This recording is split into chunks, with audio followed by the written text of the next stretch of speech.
All right, we will go on without Hernan. We'll have Dennis Bernstein joining us in a little bit. Edmonton 26-13-3. The Kings 24-11-5. We'll get to your text. We'll get to question of the night if we hear from Hernan at some point today in the show. And then Dennis Bernstein, Matt Kassian will be by. All right, let's just start with the starting lineups for the Oilers and the Kings. Starting lineups, of course, brought to you by South Fort Chev. Reserve your 2025 Equinox tracks and Traverse now. They won't last long. They've also got the best discounts on 2025 Silverados, and they won't be beat. See dealer for details at www.southfortchev.com. The Oilers lineup tonight is going to look a little bit different. Edmonton rolling with 11-7.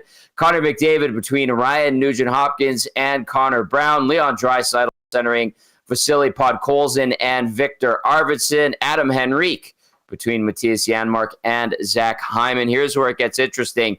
Kasperi Kapanen and Corey Perry will be the extra forwards. No Derek Ryan, no Jeff Skinner due to the 11-7. So we're going to see a rotation of those three centermen, McDavid, Draisaitl, and Henrique. Maybe a little bit of Ryan Nugent-Hopkins at center. Maybe some Matthias Janmark at center. Of course, on defense, Ekholm with Bouchard, Nurse with Emerson, Kulak with Stetcher. Josh Brown will be in the lineup. As for the LA Kings, you've got Anze Kopitar between Alex Turcotte and Adrian Kempe, Quinton Byfield centering Warren Fogle and Trevor Moore, Philip Deneau with Kevin Fiala and Alex Laferriere, Trevor Lewis between Tanner Jeannot and Kyle Burrows. On defense for the Kings, we expect to see Mikey Anderson with Vladislav Gavrikov, Jacob Moverare with Jordan Spence, and Andreas Englund with Brant Clark. Out for the Kings, Akil Thomas. Your starting goalies for tonight. We'll see 26-year-old Stu Skinner get the nod for the Oilers. 16-9-3 on the season, 277 GAA, 898 save percentage, one shutout in 28 games this season. Skinner versus LA lifetime, 5-2-1 record, 213 goals against average, 934 save percentage, and one shutout in 9 appearances against LA. At the other end of the rink, 34-year-old Darcy Kemper expected to get the nod, 12-2-5 this year. Kemper's been excellent when he's been healthy for the Kings. 216 goals against average, 921 save percentage, and 2 shutouts in 20 games this season. Kemper versus Edmonton, a lifetime record of 11-3-4, a 250 goals against average, 916 save percentage, and 1 shutout in 18 appearances versus Edmonton. Matt Kassian will be joining us shortly. Just a quick update from Hernan. We might not be hearing from him. He's dealing with some technical issues. And then, of course, Dennis Bernstein will be hopping on board in about 20 minutes. Let's get to the Advantage Sports Medicine and Physiotherapy injury report. At Advantage Sports Medicine and Physiotherapy, we treat you like the pros. Our multidisciplinary team includes sports medicine physicians, along with highly skilled physiotherapists, strength and conditioning coaches, and massage therapists. Whether you're recovering from an injury or looking to enhance performance, we treat you like a pro using the same locker room approach trusted by the best in the game. For the Oilers, IR for Alec Regula, knee issue. And then Evander Kane, IR, abdominal surgery, knee surgery. He got a scope done earlier in the week, and he remains on LTIR. As for the LA Kings, Joel Edmondson is day-to-day with an undisclosed injury, and Drew Doughty, IR, ankle injury. So there you go. There's your starting lineups brought to you by South Fort Chev, as well as your Advantage Sports Medicine and Physiotherapy injury report. Let's welcome in our game analyst, Matt Kassian, as the Oil and Kings play their second of 4 meetings this season. Hello, Cass. Good evening. How you doing, pal? Good evening. I'm good. You might see a post by my wife at some point. I Scooby-Dooed it on the driveway yesterday. Didn't go down. But I was trying to get rid of the ice so it's safe for people, and just about ate it myself, and managed to wrench my back in the process. So I've been walking around like sideways, and then I made the mistake of thinking that I was good enough to go do the alumni skate this afternoon, which I did. Powered through, scored a couple goals, no big deal. But I'm feeling it now, so I'm like kippling around the house. I got to hop on a plane early in the morning too, so I'm feeling a little bit, Tommy.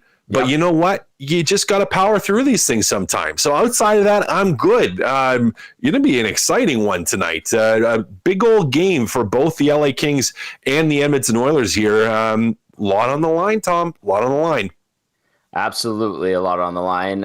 Cass, listening to people, before we dive into game changers, listening to people today, a lot of the texts that were coming in all throughout the day on all of our shows are very scared of this LA Kings team. I'm just going to say scared, because I was going to say like weary, concerned. I feel like a lot of Oiler fans are outright scared from the Kings. Do you think that they should be, or do you think that's just kind of making some fear up that doesn't need to be there? There's some that probably are too scared. It's fair to be wary of them. Like they're a good hockey team that's playing well right now, and they're playing well without Drew Doughty. They're not playing that 1-3-1 anymore. They've got a good team. Now, some of those same people are people that look at how Edmonton has beaten them the last number of years in the playoffs and kind of look at it and go, well, LA is due to beat the Edmonton Oilers in the playoffs, and so that adds to it where they don't want to play LA, just if they want to call it the law of averages or whatever they want to look at to say that, oh, well, LA is due to win one at some point.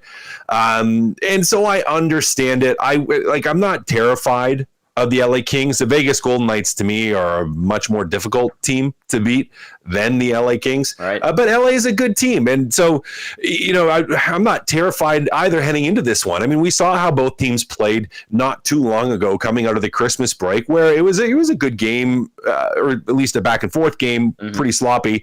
This one, a little bit, I think, will be more telling of where both the teams are at. But there's no reason to be terrified of the LA Kings. I mean, this isn't the 119 million salary cap Tampa Bay Lightning. This isn't Vegas at 110 million or 120 million, whatever they were. Like, the LA Kings are good. They're not a scary team to me. Like, they're a good team, will still be hard to beat. They're not like terrifying. The Edmonton Oilers, I think, are terrifying for other teams because of McDavid and Draisaitl and what they can do to you if you let them run rampant.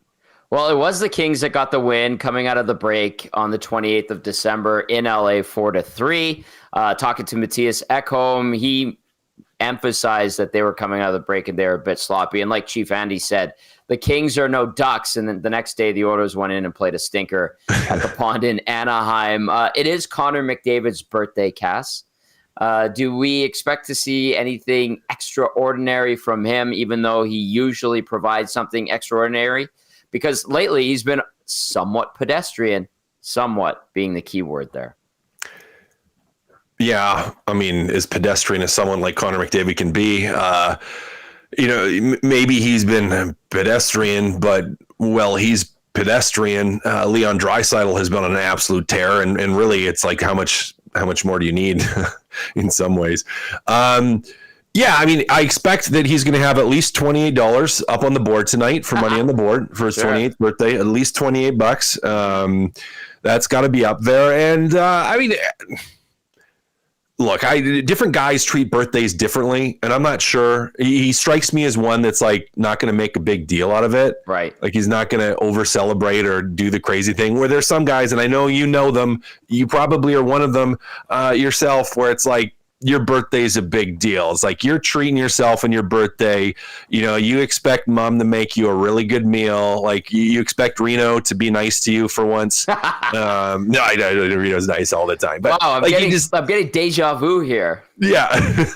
Well, there's people that make big deals out of it, and there's not. I was one that wasn't. Like I think actually I made my mom cry once on my birthday accidentally. Yeah, this was a good one. Uh-oh. So I was in the minors. We're playing on the road that day in Rockford. My family knew you're not supposed to call like mid-afternoon on a game day because you're probably napping or doing your game day thing. But it was my birthday. She didn't want to wake me up in the morning, so she called in the afternoon, and she woke me up from my nap. Now, I did not even realize it was my birthday. I had no idea it was my birthday. And so I picked up the phone, and I was like, why are you calling me? Like, I'm napping. It's my pregame nap. What are you doing? And then it's just like this silence, and then I can just hear like that she's starting to cry. So that was a good move by me. So I was one that wasn't. But all that being said, I don't think Connor's going to have more jump in his step. Now, maybe his fiance spoiled him and the family's been nice and he's feeling good about himself and he's going to play with a little more swagger tonight. I generally don't think that's an issue. So what do I think we're going to see? I think we're going to see Connor McDavid be the best player in the world, which is what we see on most nights, even if he has been, by his standards, maybe slightly a little bit pedestrian. Yeah, listen, and we got to keep it in context here. Him being pedestrian is still like a superstar player compared to everyone else, and he has been good. But I don't know, maybe he feels good. Maybe he had a nap. His mom didn't interrupt his morning or afternoon nap, and he's good to go. Cass, I think we've all made our moms cry at some point by accident, and it happens. I think I have too. I think my parents were on vacation once, and I was staying at my grandparents', and my mom hadn't heard from me and my brothers for a little while, like a few days, and she wanted to talk to us. And my grandma said, "Do you want to talk to your mom?" And I was like, "Nope." And I guess she was really upset. She actually brought it up not long ago, a couple of years ago. I was like, "Wow, that was like 1991, Mom. Like, settle down." So. It happens. It does happen. And I apologize. Obviously, I had to. But yeah, of course. Yeah. You're a good boy. You're a good boy, Cass. Anyway, speaking of the fear and people who do not want to face the Oilers when they're looking at the line, or pardon me, don't want to see the Kings and Oilers go toe-to-toe again for a fourth straight postseason. T-Man says, I so don't want the Oilers to get LA first round. There was a text that came in, said, and it's from CB Radio Guy, says, people, relax. What additions did the Kings make that beats the Oilers in a 7-game playoff series? So Duffman also chimes in, says, I understand the law of averages feeling from fans, but as Ric Flair used to say, to be the man, you've got to beat the man. So some good points there. Hampton Steve with this one says, good evening, gents. Unfortunately, I have a bad feeling about tonight's game. With the Oilers' recent loose defensive play in the slot, and it being the first game back from an Eastern road trip, I just have a bad feeling. I hope I'm wrong. We shall see, Hampton Steve. All right, keep those texts coming in. 780-218-9999. Get to the nasty chat. I see you already are. It is the GCL Diesel Oil Stream pregame show. Tom Gazzola, Matt Kassian with you. Hernan Salas back at EST HQ. Let's get to Game Changers, brought to you by Damon Bunting Real Estate. Damon Bunting has been a consistent top-producing realtor in the greater Edmonton area for over 17 years. He and his team would love to help you find that right home or make the move from your current home. So check him out, DamonBunting.com, or visit his Instagram at Damon Bunting Real Estate. Cass, number one, no 131. Yeah, no 131. We've seen that no 131 already a little bit this year, but still kind of feels weird to see the LA Kings applying a little bit of a different system. But I think it does benefit the LA Kings, and they, in my opinion, are a better team for it. They always have done, or not always, but the last couple of years, even in playing the 1-3-1, when LA's playing at their best, they're playing aggressive defensively. And I know the 1-3-1, like in the neutral zone where they're sitting back, trying to slow you down through the neutral, at times they'd have some success with it, but they weren't really able to create a ton of offense. Now, moving out of that, and they go more with a 1-2-2, sometimes switch into kind of a 2-1-2, but more of a 1-2-2 forecheck in sets. They still bring a high level of pressure, and it's not like their goals for have jumped through the roof, but they are better than they were last year from a goals per game standpoint and a shot generation standpoint. They are creating more offense because of the switch, while still actually managing to keep the puck out of the net at a decent rate. I mean, it's this LA Kings team, even moving away from that 1-3-1, they still they have the mindset of being a defense first team. This still is a group that's a defense first team. So yes, they're going to try to be aggressive, but don't expect this to be a Wild West shootout for the Edmonton Oilers. Don't expect this to be end-to-end action consistently between the two teams. Like, LA still is going to try to lock it down, play above you, slow you down, and yes, it's not in the 1-3-1, but they're still going to try to take away your speed in the neutral zone. I mean, that's how they're going to view this game of beating the Edmonton Oilers, is taking away Edmonton's speed in the neutral zone, staying on top, shutting down those grade A chances, and just waiting for Edmonton to make a mistake. That's still what we're going to see from the LA Kings. For the Edmonton Oilers, it still means you still have to find ways to generate speed in the neutral zone. Mm-hmm. You still have to not get frustrated when LA collapses down in the front of the net, because they do a good job of that. When they try to push you to the outside, because they still do a good job of that. Not trying to force too much, being responsible with the puck. We hear Leon talking about that frequently, about how they're better when they are being responsible with the puck. That completely applies against the LA Kings, is just still playing a patient game yourself, not getting stymied, not getting frustrated, not getting flustered, and not giving up grade A scoring chances because he tried to force something, particularly in the defensive zone. Cass, I think they set the over for this game at 5.5. Usually it's around 6.5, and it's because LA plays a lot of low-scoring games. They've scored 121 goals in 40 games. They've given up just 99. They're the only team that hasn't allowed over 100 goals this season. Now, that'll likely change tonight, knock on wood, if you are superstitious. But for some reason, I feel like the way the Oilers have played defensively, that this might actually be a game where we see over 5.5. So we get to that 6-goal mark. Am I crazy for saying that, or do you think it falls into that typical low-scoring LA Kings type of game tonight? Yeah, I mean, the reason I would think it wouldn't get to that higher scoring type of game is because I feel like both teams are going to kind of keep it that playoff atmosphere. Okay. Like they're going to try to tighten it up a little bit. Like and both teams know that they, although LA walked away with that overtime win, they know that they were both sloppy. Both teams were coming out of the break. And so they're going to look at this in a lot of ways as being a preview for the playoffs at some point. I mean, the likelihood of these two teams playing each other in the first round is pretty high. I mean, especially if you look at fluctuation in points, and Vegas has continued to play well. And unless someone goes on either an absolute heater or someone just absolutely tanks for a couple of weeks, this is probably going to be your first round matchup again. And both teams know that. So they're going to play this, I think, in a playoff style game, which to me means they're really going to be trying to cut down on big mistakes. Like it's going to be viewed as the next mistake could be the difference between winning and losing, right? Which to me, usually when that happens, games are a little bit lower scoring. Now, I could be totally wrong. Edmonton scores first, all bets are off. Yep. LA scores first, it's going to be a low scoring game. All right, we shall see. All right, point number 1 of Game Changers, no 1-3-1. Point number 2 tonight, Cass, 11-7. Both teams. When was the last time we saw two teams going 11-7? I mean, we've seen Edmonton do it once this year. They did a lot with Woodcroft.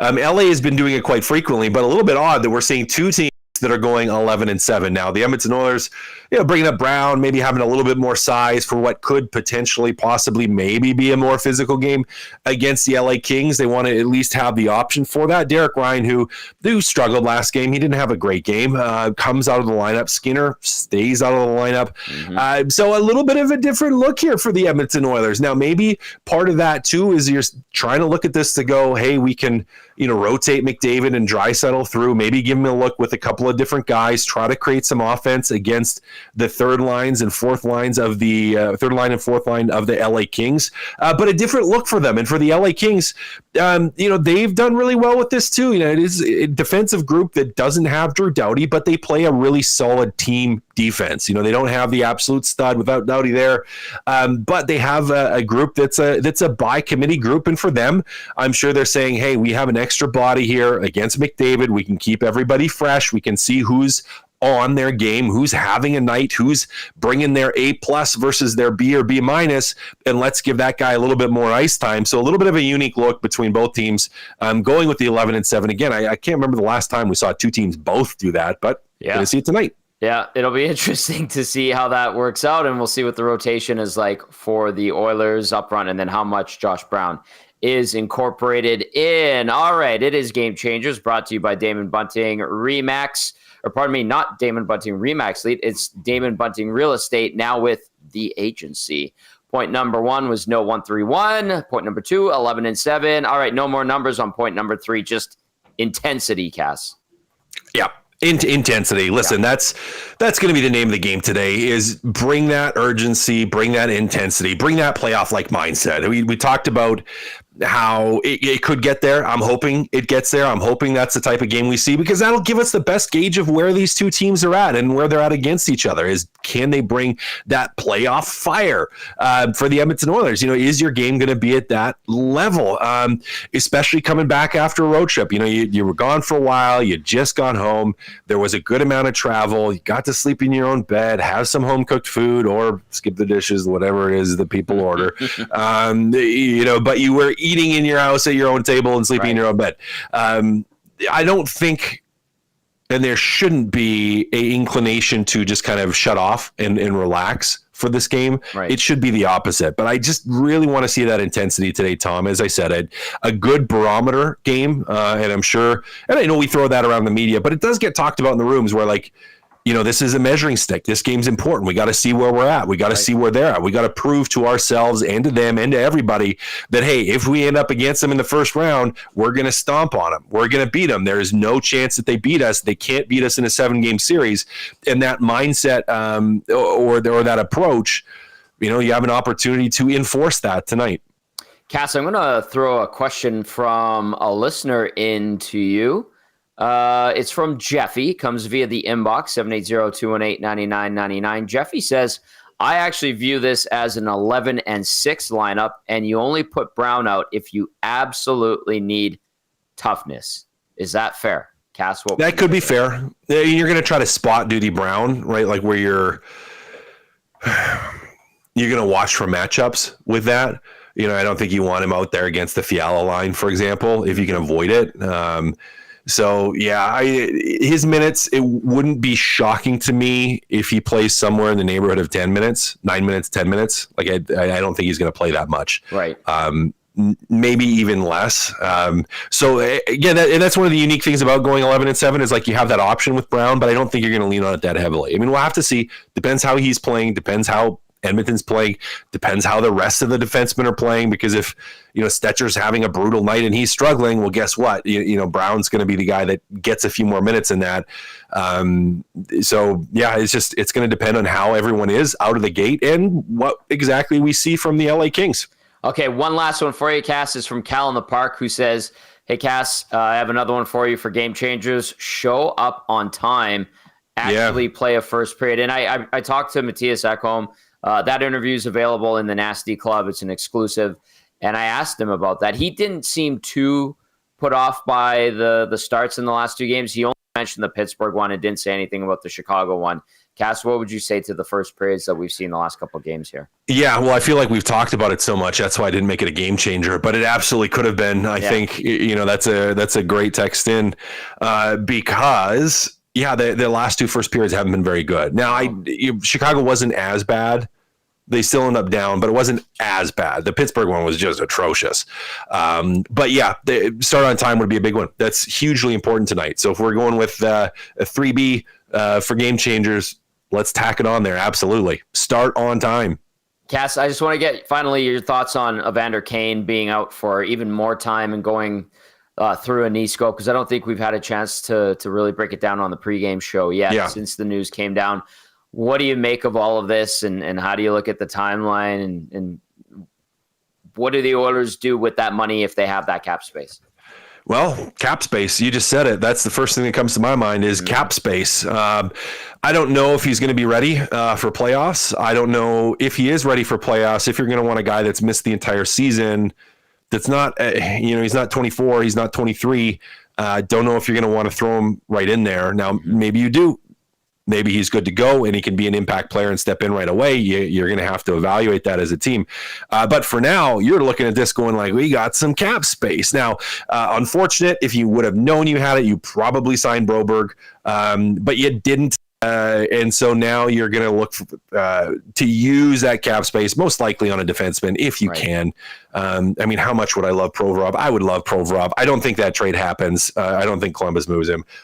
But in my dreamland, I'm like, that would be amazing. That'd be perfect. I'd love to. I know he's a lefty, but plays the right side too, and he would be a fantastic fit for this group. But you're going to use it. You're going to use it. The trade deadline. I mean, that's he's going to be out a little bit longer. You're going to continue to accumulate that LTIR, and you're going to want to use it at the deadline. Cass, great stuff on Game Changers. We'll catch up with you on the post-game show. Sounds good. Tell Dennis I said hi. I will. There you go. There is Game Tom, Changers. can you hear me? I can hear you now. Let me read the liner one more time. Yeah. Game Changers with Matt Kassian, of course, brought to you by Damon Bunting Real Estate. Damon Bunting now with the agency. I saw Dennis smirking there when Cass said hello to him.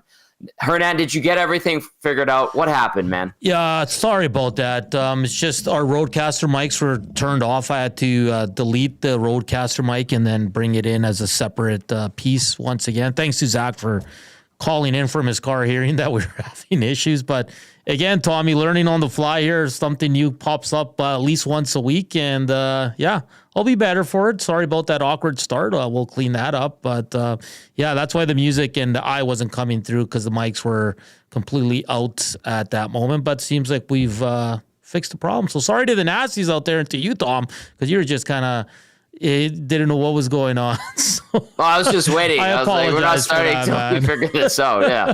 All right. We got it sorted out. There you go. Hernan, you can hear him. We'll see him a little bit later on in the show. And he got all the tech issues sorted out. Dennis Bernstein is standing by. Of course, you could text us 780-218-9999. Get into the nasty chat as well if you're listening on iHeart, TuneIn Radio, EdmontonSportsTalk.com's audio player, as well as YouTube. We want to hear from you.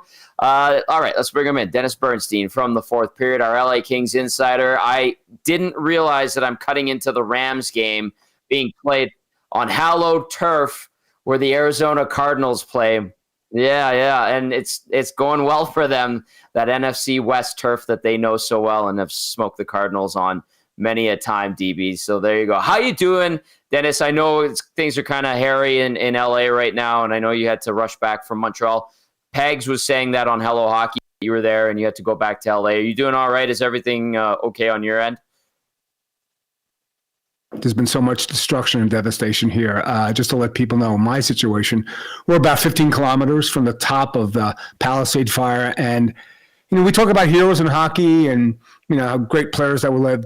True heroes here in Los Angeles are the firefighters and the first responders. They stopped the fire. The biggest fire that destroyed Malibu and Pacific Palisades is out for right now. We're still concerned about the winds here for the next 36 hours, but our house was not in an evacuation zone, but I needed to come back home. We were doing an event with CCM. Needed to be home with my wife and family, and I came home, and hopefully the end of it is here, and now we can start rebuilding, but the next 36 hours will be crucial again. So, you did take me away from the Rams game, but it's okay. No, I can update you. I'm watching it here. I'm sure you've got it on one. No, I got it on the screen. Believe me. Yeah, I know. On this screen, there's another screen for sure. But it's so happy to weird. Talk Kings Oilers. Yeah. We'll keep you for a little bit, not too long, because I know you. Yeah, no problem. The Rams happy to talk with you. The Vikings. It is weird to see the Rams logo at center field of State Farm Stadium, but hey. Yeah. It is what it is, man. And Arizona, I said this as a former Arizonan or whatever, very welcoming to everybody whenever they very welcoming. Yes, exactly. Hey, look what the Cardinals did. Bidwell, he sent two of the Cardinals planes over to take all the Rams players and staff over. So it's been in a crisis, people show their true colors. So it's been a collaborative effort as we try to recover from this tragedy. Yeah, absolutely. Well said, DB. All right, we do have a hockey game here. And how do you think, the Kings and Flames had to be postponed, and I know they had to move this game, but where's the sports landscape of LA at right now? Because I know it's probably nowhere near top of mind, but it is still ongoing. The schedule has to resume. Yeah. So I'm not sure when they'll reschedule that game. That might be a situation, Tom, where they might play that game at the end of the season. Maybe it won't be meaningful to the Kings and Flames in the standings, so that might actually not come off. So, but I suspect the next home game against Pittsburgh will be played. I don't think anything's going to change because nothing downtown was affected unless there's another really event like we saw last week. I think that be back on schedule. So hopefully the only game they'll miss would be that game against the Flames from last week. All right. Well, they did play in Calgary on Saturday at the Saddle Dome. 2-1 was the final in favor of the Flames. A little bit spirited, and there was also a nice performance in goal, if you're a Flames fan, from Dustin Wolf. Is it as simple as that, DB, or was there more to the loss on the Kings front? I think they were tired because they played the previous night in Winnipeg, another 2-1 game. Adrian Kempe got the overtime winner. They just looked tired in the second and third. Like they got a power play, and people know the power play woes of the Kings by now. I'm sure that's been top of mind with respect to this team. The one flaw in this team, they got off to like an 8-0 shot differential. Couldn't find a way to beat Dustin Wolf, and in the second and third, just the passes weren't hitting the tape. It looked like a tired team. So I think that was the function. But Wolf played great, and he should be in consideration for the Calder at this point. He's been really great for Calgary. So we're going to see. But I think it was more about tired, and I'm sure they're going to be energized to play a foe that they did actually beat this season, which is, if you're an LA Kings fan, it's good to see. So I think that you'll see a more energized team here tonight. And it's going to be interesting, Tom, because it's 11-7 against 11-7 tonight. Yeah, what's going on with the 11-7 DB? Because we thought it was weird from an Oilers point of view. We're thinking Josh Brown maybe adding some muscle. That's the second straight game Jeff Skinner's been taken out. What's the strategy for the Kings going 11-7? Well, when you ask Jim Hiller, it's the forwards want more ice time, and this is one year to get more ice time. And there really isn't a 12th forward that's a factor. And you look at their record as 11-7, and you know what it is? It's 24-5-3, 11-7. Wow. You can't argue with success, Tom, and it's because, it's funny. I got a text from one of the players after a game, and it was when they were rolling and stuff like that. And out of the blue, not solicited, he said that you could see what difference this team makes when you have Western Canadian players on it. We're talking about Darcy Kemper, Edmondson, Jeannot, Burrows. Like, it's a different team, and You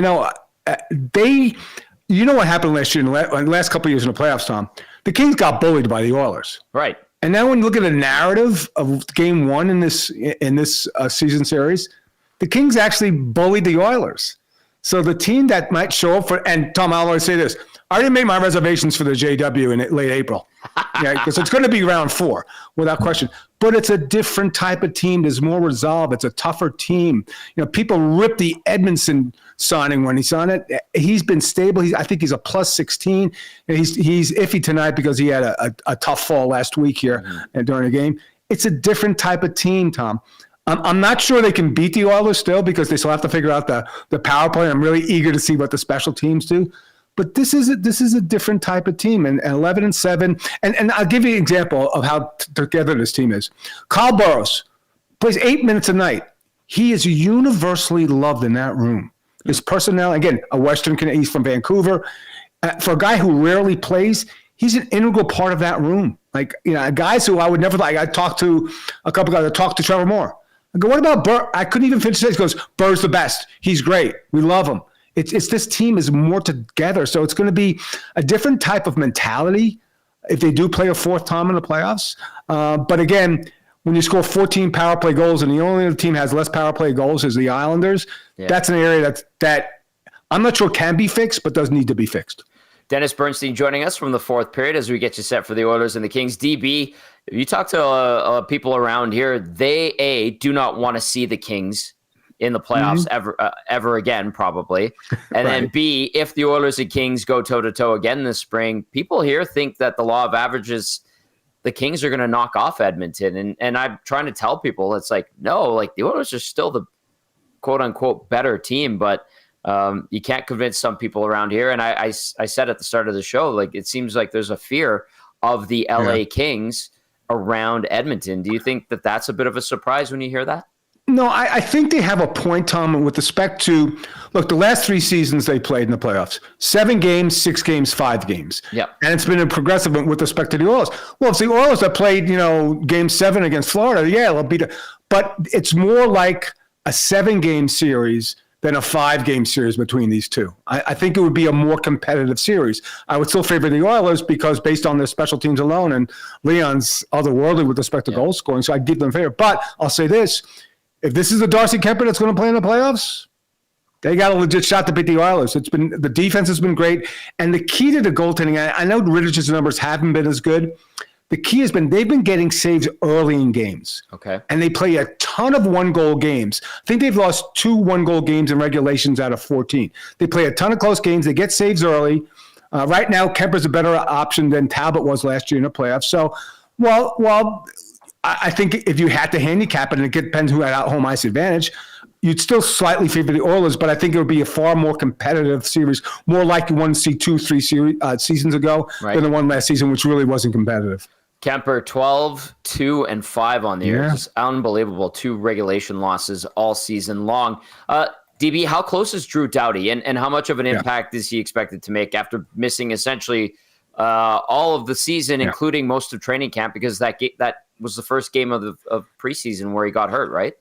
Yeah, that's right. Exactly. First preseason game, basically the first shift going against Tanner Pearson against the boards. A play he's made 1,000 times. He goes down, his ankle goes the wrong way, and there you go. He's out for it. So, and the reason that, other players have broken the legs, come back 6 to 8 weeks. There was ligament damage in that ankle. And that was why you see such an extended, but he's back with the team. When they open the room, he scoots out of the room because he's in the room with the team now. He's in the press box during games. I would suspect by the end of the month he'd be back in the lineup. Wow. So they do a road trip to Florida at the end of the month. I would think maybe they're targeting that, but he should be back before Forward Nations. Whether does he have a setback? That's another issue. But I think the anticipation is there. And it's funny. I asked Jim Hiller. I said, "Well, you're playing so well defensively. Is it going to be an issue putting Drew back in the lineup because you have 3 effective pairs?" He goes, "Dennis, I'm not going to have an issue, right?" So it's going to be, I assume. And the thing about it is Gavrikov has been great. Mikey Anderson struggled when Drew went out, and they switched Gavrikov playing on his offside on the right side, 23 minutes tonight. He's really raised his level and Mikey Anderson's level. So I would think that Drew will be back, and they need him on the power play. Brant Clark is the next big thing here, but he's not that effective yet. And he does have a big shot like Drew does. Right on the power play. Drew had 7 power play goals last year, so that will help. So I would suspect that see Drew maybe 25 minutes a night by the end of January. That Kings power play, 15%, 29th in the NHL going into action tonight. DB, is this going to be a classic low-scoring Kings game, or can they open it up like they did a couple of weeks ago? They don't win games 5-4, Tom. They win games 2-1, 3-2. So the path to victory is not 5-4. I think they have a rare occasion to do it. And if you watch all their games, that's all the games they are. And they've played high-powered teams. They've shut down Winnipeg. They shut down Tampa. I don't think that's going to be changing in any way, shape, or form. They check to win. They're playing good defense. They're getting solid goaltending. So I will be shocked if it went over the total tonight. And the Oilers can play that game too. That's the one good thing about the Oilers now is that they're not winning games 6-4. They can go that route if they get saves and they're a little bit better defensively. So I think that's it. I don't think much separates these teams. I think it's a 1-goal game until it probably leans towards a low-scoring game. DB, if you're back here in the spring, I will be overjoyed. Unlike many Oiler fans. Oh, it's going to happen, Tom. It's already, I know. Book it's already destiny for sure. Yeah, you've got it already booked, and I'm looking forward to having you back here in good old our town. DB, hopefully everything's going to be okay going forward. Sure. I know LA's going through a hell of a time right now. Good to see you. Thanks for doing this, and say hi to Patty for me too. Okay. Of course. Always great being on EST, Tom. Thanks for the time, buddy. Dennis Bernstein from the fourth period, the best. So good to have him on, and his Rams are in action, so he had to hop in and do a quick bit with us, and then he's back to watching the Rams, and then he'll watch the Kings and Oilers. All right, there he is, Hernan Salas, and we can hear you now, right? Yeah, Dusty and Maddie just chatting on the group chat. I'm on strike 2, Tommy, so one more, and I'm out of here. Relax. And no, it's a big shout out to Zach for giving me a quick call and letting me know what was going on, because I guess him and Dusty, he dealt with it last week, and Dusty dealt with it this morning. So good to know now. Now we know, and we move forward. Sorry for that awkward start, man. I truly am. I just didn't know what the hell was going on. Yikes. Yeah, we got it all sorted out. Good to go. We'll be ready. And great to hear from Dennis, one of the beauties. Absolutely love that guy. Got to meet him once, and hopefully if they do meet the Kings and the Oilers, that is, this year, I get to meet him while he's in Edmonton, maybe have a few brews. Have you met him before? I did. You introduced me to him in one of my last games before I joined the Elks. I met him in Pagnotta there at a good old Rexall place. So, it's great. And unfortunately, last year during the first round, I know they were down here for the first round for the games here. So, and the final. Yeah, and I didn't get to get out there because Elks season was in full swing. I was a little busy, but great. Looking forward to the game, Tom. I'm sensing a lot of fear from Oiler fans on our nasty chat and in the inbox. Listen, that's a good team over there, and they leaned on the Oilers last time they played. We were going through the lines today, Tom, and their top nine's pretty solid. And then you got like the likes of Tanner Giano, Trevor Lewis, and those guys on the fourth line. So I'm intrigued, and it's a little late, Tom. We only got about 14 minutes left, but question of the night is going to be, it's a little tardy for it, but 11-7, yay or nay? I'll be honest, Tom. I was kind of surprised he's going this way, and I know maybe it's to counter what LA's doing, but I don't know, man. I don't know if I like it. I don't know if, and I get why Josh Brown's in because it might get physical, but I don't know, man. What do you think? I think it is just bulking up. That's how I look at it, and a lot of people. And a lot of the discussion in regard to Jeff Skinner is about, is he going to be traded? Is this trying to flex on him to get him to waive his no move clause? I honestly don't know. He's had a less than stellar season. It's been subpar, obviously.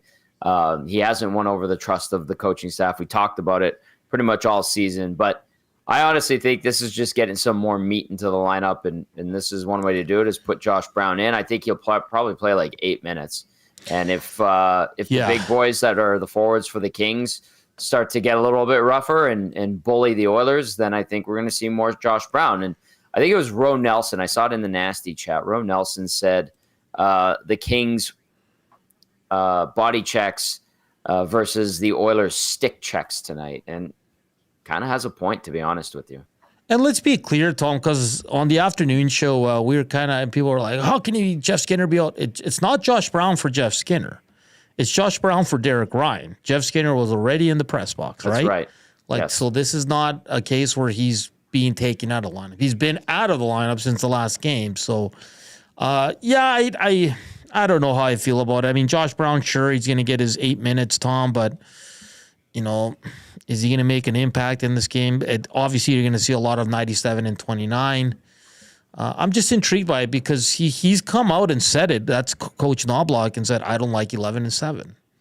So we'll see. We'll see how this game goes. And I kind of share a little bit of what the fans are feeling. Like this LA team is, I think, Tom, compared to last year, they're just different. They're built different, and they're big, and they're physical.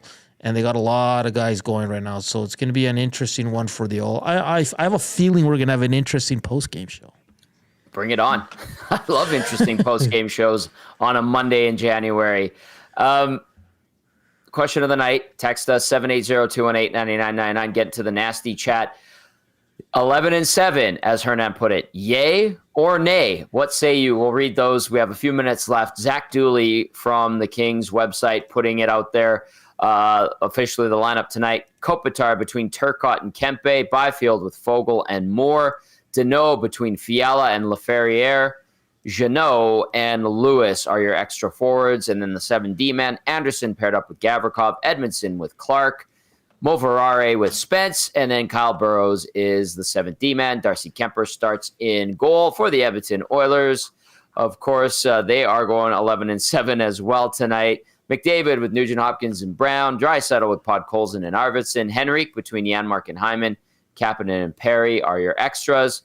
Ekholm paired up with Bouchard, Nurse with Emerson, Kulak with Stetcher, Josh Brown in for Derek Ryan, not Jeff Skinner like Hernan outlined, because Skinner did not play Saturday in Chicago. Your goalies for tonight: the Oil rolling with 26-year-old Stu Skinner, 16-9-3 record, 277 GAA, 898 save percentage, one shutout in the 28 games he's played.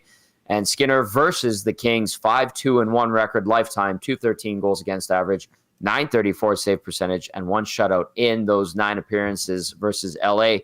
Excellent numbers there for Skinner. And then Kemper is having an outstanding season for the Kings. 34-year-old is 12-2-5.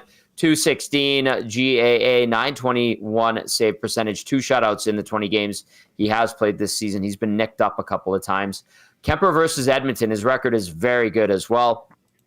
11-3-4 record, 250 GAA, 916 save percentage, 1 shutout in 18 appearances versus Edmonton over the course of his career. Hernan, before we get to some text, I will say I didn't have a chance to go into the Kings room because we had to do the oil stream at noon, but it was nice to see Warren Foegele get onto the bench during Oilers morning skate and say hi. Like a bunch of guys went, I missed it. I put a video of him talking with Corey Perry up on Twitter, but Foegele and a bunch of the guys, they had like a group hug and they were chatting. And so he spent about 5 minutes on the bench catching up with some of the old teammates. Good guy, good Oiler, but he's a King now, earned that contract he got. What do you think? He bites them in the butt the way he did a couple of weeks ago? That's what I was going to say. Where the Oilers players saying, take it easy on us tonight, buddy. Like, maybe. Come on, man.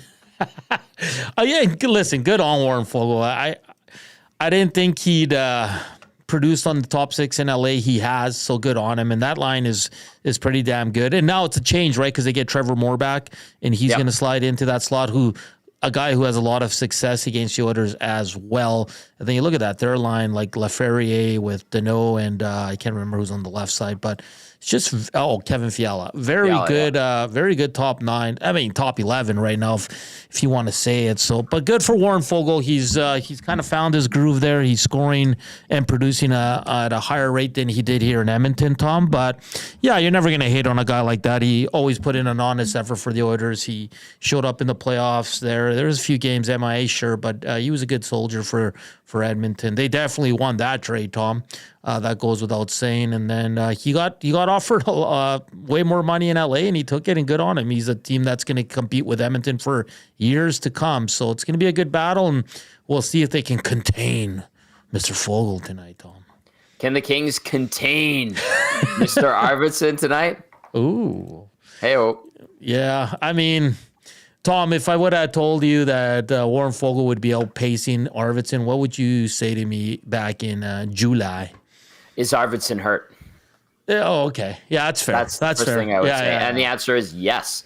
He got hurt, and he missed a lot of time. He's missed 15 games this season, or maybe even more. Let me just check his game log, because he's missed so much time over the course of this year, his first with the Oilers, as anticipated, sadly. Arvidsson missed the 15. Yeah, so those are the games he's missed. And through, let's see his stats here. I know Fogel's on pace for another career year. Arvidsson, as of now, 5 goals, 8 assists, 13 points in 27 games. Almost at 0.5 points per game. He's +8. And then you've got Foegele, 23 points in 40.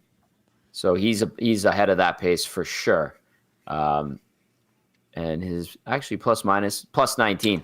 Excellent season so far for Warren Foegele. Kid, Ro Nelson's asking, but like he's saying he's been a disappointment. Do you think Arvidsson's been a disappointment, Tom?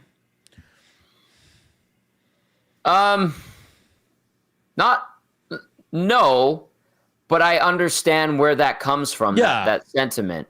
Because he has had some good signs and flashes, but I mean, him getting hurt and being out for so long, I don't think it should surprise everyone. Because he plays it's unfortunate and disappointing, but like when he has been in, the motor's always running, and he's trying to be an impactful player in a positive way. And the offense has been there at times, and maybe he finds the grooves and it picks up. But yeah, there's something to be desired there, and I understand if people think that it's been a disappointment, but 13 points in 27 games it's okay. Max Brand says, yeah, he's been as expected, injured. Yeah. One answer in regard to the question of the night, 11-7, Sticky Dave says, get that crap out of here. Go back to 12-6. Get Jeff Skinner in there. That's from Sticky Dave. Good to hear from Sticky Dave.